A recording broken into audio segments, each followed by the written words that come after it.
Yep. Sorry guys for this weird setup when you see my browser and stuff. The YouTube doesn't seem to work. Yeah, I messed up something on YouTube end. Or did I? Or I didn't. Or did I? What the hell? I thought I clicked it on restream. No, it is streaming.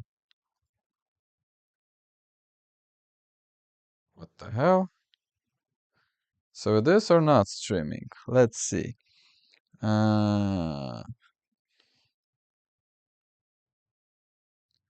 It is streaming! Yay! Okay, so I probably won't be able to see your chats because of this setup that I have, because right now I am live streaming from Prague, and I don't know how to really do the setup for this second. Maybe I will, turn on like some. Do I have Obsidian on this computer? Obsidian? No, I don't. Yeah, let me just try to turn on just a regular notepad. Wait, there isn't a notepad here? Like, what the hell?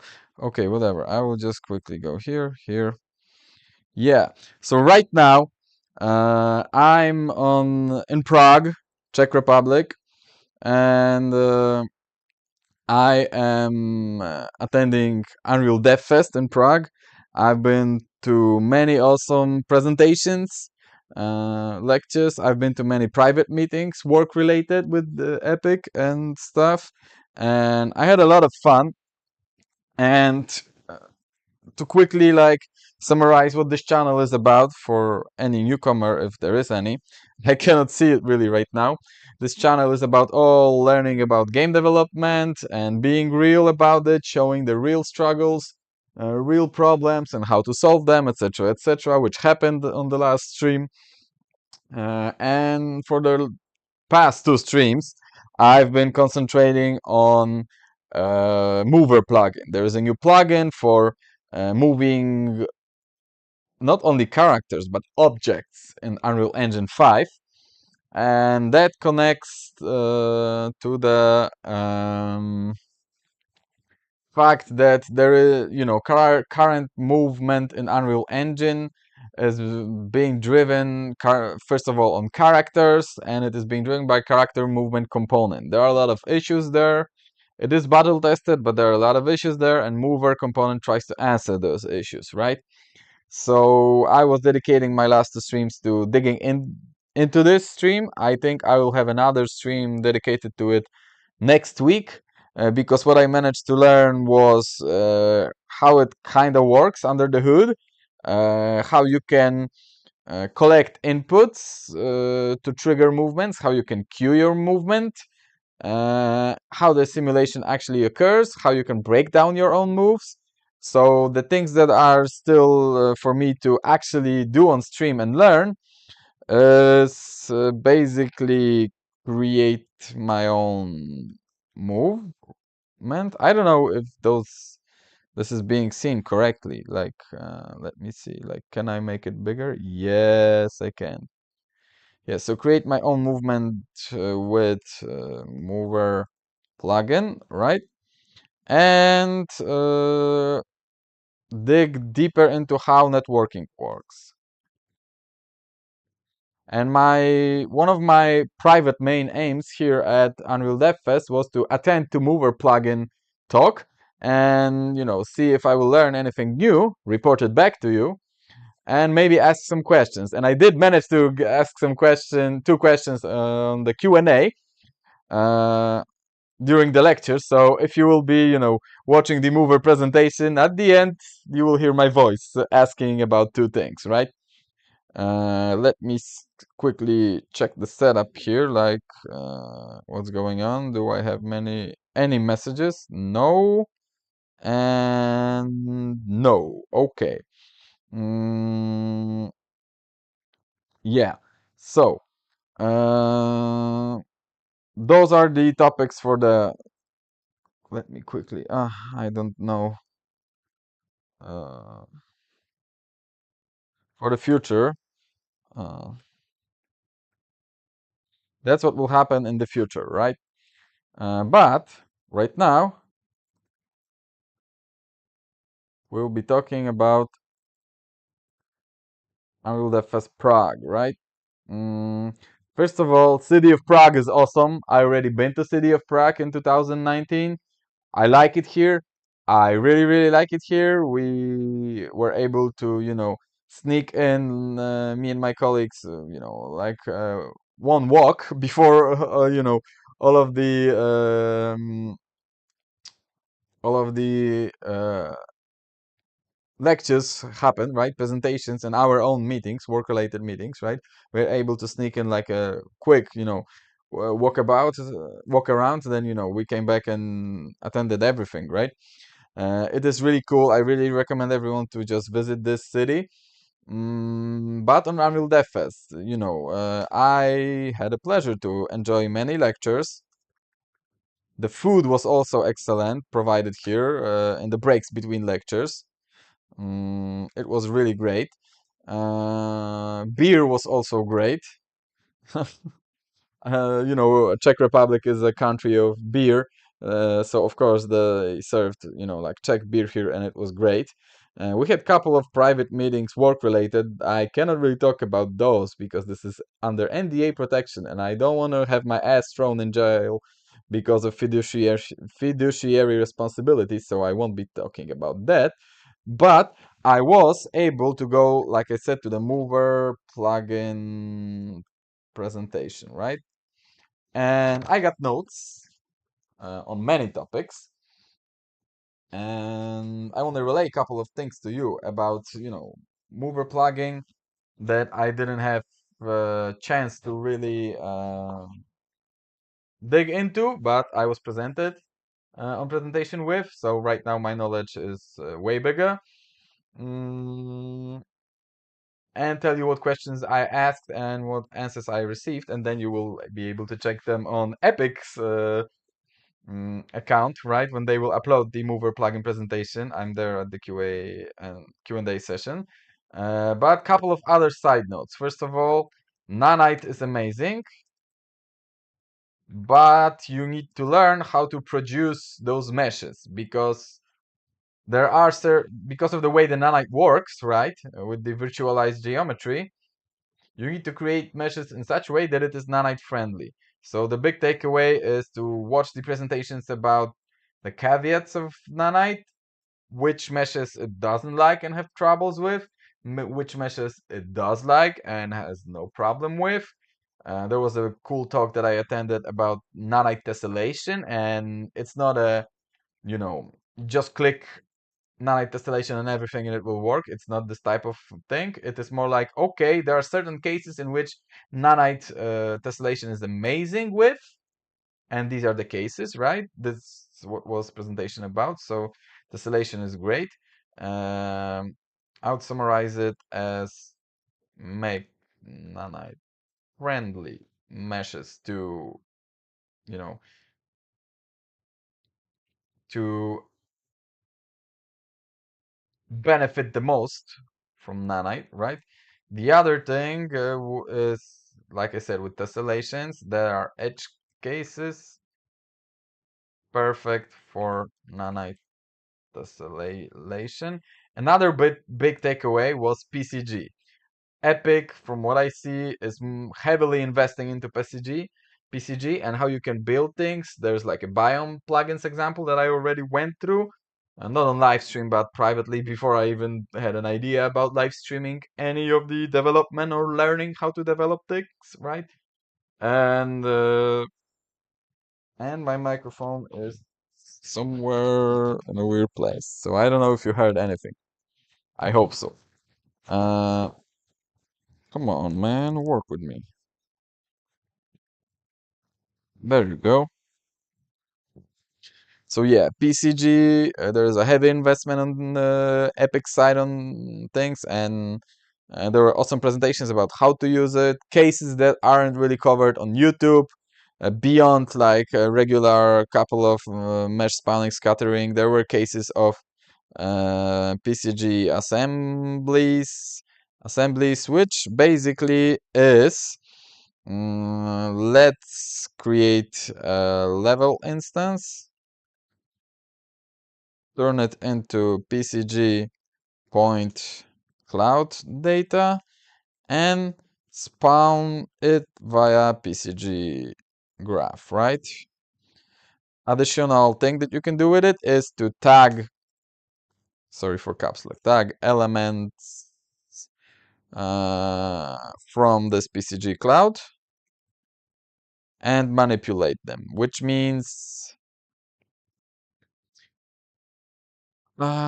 basically means when you are spawning things, you can make sure that, for example, if you are spawning on landscape and it's on the curvature, your trees need to, grow upwards, right?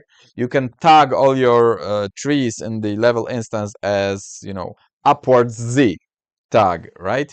And then on the PCG graph, you can just take all the points that have a tag of upwards Z and filter them out. And when you are spawning in these positions, you can just rotate all of the spawned meshes accordingly, so the trees will grow upwards, right? Along the Z-axis. So that's amazing, right? Lots of PCG talks, lots of optimization talks. I didn't manage to attend a couple of optimization talks, only with like nanite related talks. Basically when to use tessellation, when not to use tessellation. Lots of cool people here from all over the world, lots of Polish people here, my own people from different companies. We were able to have chat here and there. Basically, I would, I hate rating things on a scale of X out of 10, right? I was thinking about doing it, but basically it is my second Unreal Dev Fest. First one I attended to was in 2022 in New Orleans. And here's my second one. I would say that one in New Orleans had two things going on for it that were cooler. Workshops that you could attend and actually, sit in front of the machine, go through the workshop exercises with the Epic guidance, right? And you could, troubleshoot the problems that you had. This was amazing. That aspect I severely missed from current year European Prague Unreal Dev Fest. I would love if this kind of thing was also going on here. The other thing that I kind of missed, from what I remember, it was a 3 days of presentation. Here it is 2 days of presentations. And oftentimes the presentations that were connected to the same domain were happening at the same time. So basically, while the mover presentation was happening, I also wanted to attend the motion matching presentation that was like right next door, and I had to choose. It would be better if, this presentations about the similar things in the same domain would be, spread out more in time, right? Because then you kind of have to miss out on opportunity to be there, and maybe ask a question or two, right? So that was also like a missing point for me, that it would be more spread out in that way. Other than that, I really enjoyed this Unreal Dev Fest. There's still party in front of me. Unreal Dev Fest party. We will see how this will compare. But nonetheless, I really enjoyed it. And if stars align, I will try to attend Unreal Dev Fest next year, if there will be a European one. If it will be only in America, we will see how the stars will align. But I would really love to. That would be my intent. Yeah, so what's the time? Oh yeah, I have 15 minutes left. So let me convey what I learned about Mover plugin quickly here. And then I will end the stream. And I will pick up next week with the part free, and I will actually be at my own, in front of my own machine, and I will be able to actually click through some things and actually make them work. Right now I can only theorize because even though this laptop is very powerful, uh, I don't think I would be able to stream and work with the movers example at the same time on this laptop. I think the battery will drain so fast that I will be cut off midstream. And also, I still have some stuff ahead of me, not only Unreal Dev Fest Party, but like private stuff. So I need to attend to that stuff. So I only have like 15 minutes left. Let's quickly go through it. What I learned about mover plugin at UDF 2024. Right. Mm, one note. One side note about Prague. If you're going to Prague, you should 100% subscribe to Honest Guide on YouTube and go through his videos. He has a lot of helpful videos, how not to get scammed, but most importantly, where to eat cool and cheap food, where to drink good beer for 2 euros, what kinds of beer are there in Czech, so you won't get, surprised by something called milk, which is actually good, but you might be weirded out by it.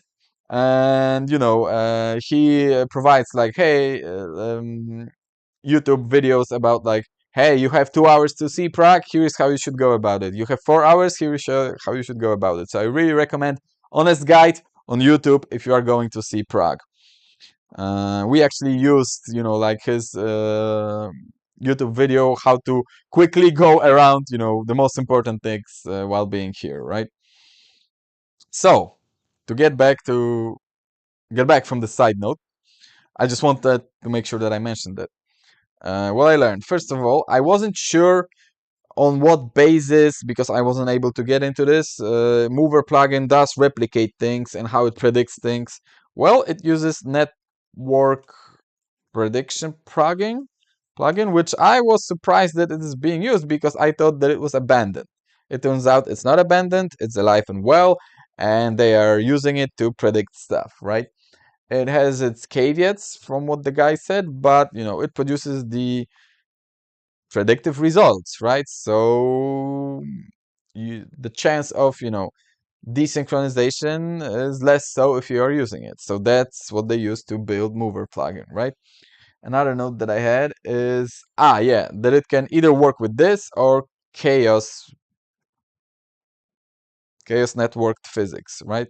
There is from what I understand, internal at Epic, like some kind of work done on chaos so it can be replicated. They showed off really cool demo when there was like, suspended bridge, right? A wooden bridge and two characters standing on it, and it was networking and people could, like go under the bridge and move the character up and down while jumping. It was really cool. I'm not sure if it works in a real life scenario. I would have to test it out, but you know, if we get delivered completely predictive chaos prediction on physics side of things, it unlocks the door to so many cool co-op or PvP experiences that I'm really excited about.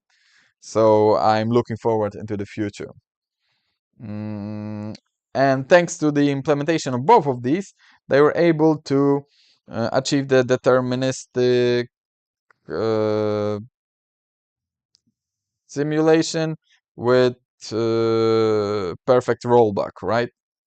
And that's what was going on when I was showing in the previous live stream that, okay, while the movement was happening with the bad network conditions, character was jittering it out, but after the movement ended, he was at the correct place, and there was no desynchronization, and that's how they achieved it with both of those networking systems. Let me quickly see how am I on chat. Nothing and nothing. Okay. So there are no questions. And what they also said that, yeah, they are dog fooding this plugin, which means right now it's experimental. They don't recommend using it in a commercial way, right? It's just, peek into it and give feedback, right? But by dog fooding, it means that before they, use it, tell people to use it, they are using it on their own internal projects or like on Fortnite, etc. So at some point in the future, they might use it there, battle test it, and only after that they will say like, okay, it is ready to be used, right? Uh, they also said that for sure CMC, character movement component, it's not going away anytime soon. It is battle tested. Fortnite runs on it. So many games were released on it. It will be supported for a long, long time. So don't get worried about, like things being deprecated too soon. That's not gonna happen. One other thing I need to like look into is that there's this project Titan going on that Epic, like carries out. I only know like the general gist of it, that it is like a community project where a lot of people are working on it to create like this environmental game with some exploration. I was thinking that it is purely an artistic scene, but the guy said that the mover plugin is being used to drive movement in their project. So now I have to look at it, right? So in some capacity, Project Titan uses mover plugin. I don't know the more uh, extended. I don't have any extended knowledge on that. I need to look into this. Maybe I will cover it here on stream. Another thing that I'm doing here is blah, blah, blah, blah. Yeah. Mm, from the things that I didn't cover. Yeah, I didn't cover anim root motion, right? It will be treated as an equal citizen with other movement types, right? So, like in character movement components, I remember from my own, working with it, root motion, it was working, but there were cases in it with which it was breaking and the synchronization was happening. Right now they are saying, yes, the aim is to make aim root motion, as equal citizen so you can make it work, right? For the more action stylized type of game. Um, movement function libraries I covered. Ah, yes. Another thing they said that, like I kinda hypothesized on my streams, uh, you can create library of movement functions, and that's exactly what they intend to do, to provide, like a movement function library. And they right now they feel it is incomplete. There is no parity between CMC movement and mover plugging, but the goal there is to at least achieve parity, right? Um, there. So I hope it will happen, right? Because it sounds super exciting. They also talked about some challenges, right? For example, they mentioned that scalability and performance is hard. Like you cannot right now it doesn't work with like, I don't know, 100 200 players going around on server, right? So they will be working on scalability issues. They will be working on interactions with non-simulated objects, because right now they are saying that it is a little bit wonky. As you saw on my live stream, I wasn't able to confirm it nor deny it, but I believe them. And they need to adapt it to existing adjacent systems, right? Like motion warping, AI navigation, because all of that is set up with the assumptions of character movement component, CMC, right? And things need to be changed in those systems, so mover and in mover plugins, so they can cooperate, right? For example, many systems are assuming that the thing that is moving is a character, humanoid character, standing upwards with the Z pointing up with the standard gravity. Mover plugin is actor agnostic. It doesn't care what actor it is moving. It is moving the actor, right? And they also said what we can look forward to, in the future engine revisions, right? Like physics-based characters. That sounds exciting because what I imagine is like, big eight-legged mechanical spider that moves its, like legs, all eight legs, via physics, and you are shooting off one leg, and it's like tries to still uh, be stable, but reacts in a very physical, cool way. Seems really like it is very inspiring. They also would love to in the future. They reported that they would love to extend some animation support for like trajectory queries, some motion warping. They want to clean up the simulation a little bit, right? Mm, they when they will be shipping it as something that you can use, they want to have this default character movement set that you can use or base your movement on. Yeah. So my questions. Now let's get to my questions that I asked. I have two questions. First was how to hook it up with gameplay ability system,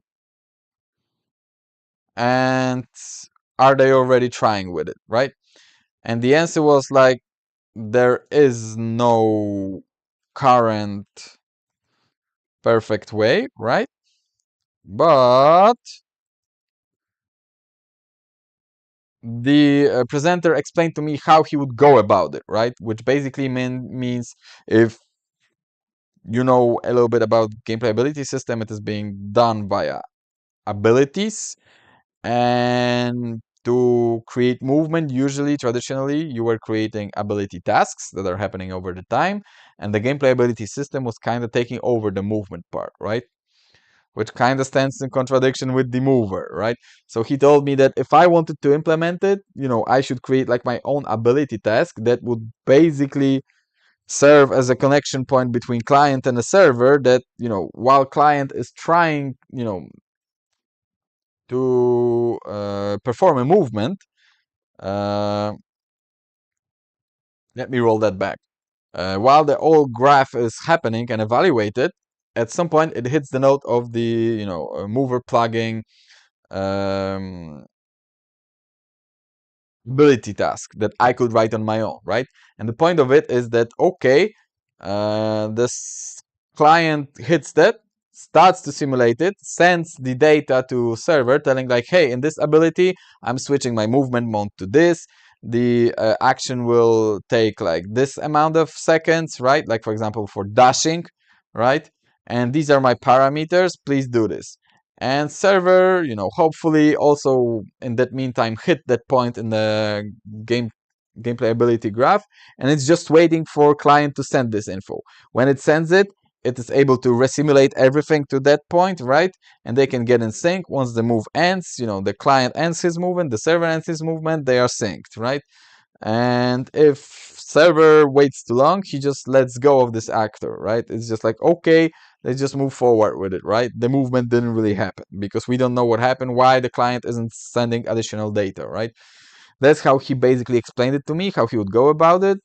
But he said that there's no current official like connection point between those two systems. He didn't promise anything for the future. He just said that that's how he would go about it if I would want to experiment with it, right? You'll be able to hear the his perfect explanation, not my butchered some summary of that. Uh, when the Epic, releases the video from this presentation, right?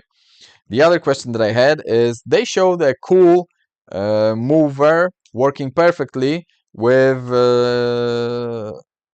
motion matching, right? And I asked simply, because they showed it off, like, will this be released as an example anytime soon, right? And the guy said, yes, simply, yes, it will be released. Just I need to be patient. Because I was thinking like, oh yeah, I will dig into motion matching and then I will try to, hook it up on my own. But if They already had something working on, and I just need to be patient. I am a patient guy. I will just wait until, the example is released, and then I will get into Mover with motion matching, right? So that was cool to be. That's why I like to be on Unreal Dev Fest, because yes, you can watch those presentations online, and that's perfect and valid, right? But when I'm watching a presentation that I'm of something that I'm invested to, it might inspire a question, in my head. And if I'm just watching at home at YouTube, I can try to ask out on like Unreal forums or Discord. Someone might answer me, someone might not. But when I'm there at the place at the time, I'm raise my hand. The personnel will walk up to me with the microphone. I'm able to actually ask it and hear the explanation, right? From my question or answer to my question. So that's why I like to be here in person, right? And that's what happened. So I think that covers all of that stuff um, that I wanted to cover here. Yes, we are at the end of the stream. It was supposed to last for 30 minutes. We hit 30 minutes. It was a little chaotic. It was a little bit, a freestyle on my end. I know that I think on this camera my head looks perfectly red, like I'm the, like some Zordon character, Zordon from Power Rangers, but the opposite, right? The opposite of blue would be orange. I doesn't matter. My head went into weird space. Basically, I know it is like all chaotic and stuff. Right now, I'm in the hotel room trying to stream this stuff, but I really want to hit at least one stream every Thursday at this similar time. So what happens next? Next week at Thursday, I will be streaming at regular hour, which is 5:15 for 2 hours. And as I said previously, at least once a month, I will be trying to stream for more than 2 hours, for like 4 or 5 hours. I don't know how many. I will also try to do it next week, but I'm not sure which day because I need to arrange a couple of things, right? And then I will for sure, inform you about it. Either I will set up, like a stream schedule, update the stream schedule, which on weekend, right? If it will be before Thursday, if it will be happening after Thursday, I will be, I will be telling you guys, when and when the long stream, the fat session, uh, will be rolling up. If it will be after the Thursday, right? So yeah, stream next Thursday 5:15. The regular one 2 hours. It will be the part 3 of Mover plugin deep dive. And then the fat session, longer session, I don't know how to call it yet. But like, 4 or 5 hour stream next week. I don't know when yet. And I don't know which topic yet. But I want to, start doing this like once a month, right? And we'll see how it will go. Yeah, that's it. That's it. When it comes to like housekeeping, ending remarks. I hope if anyone watched this, you enjoyed this.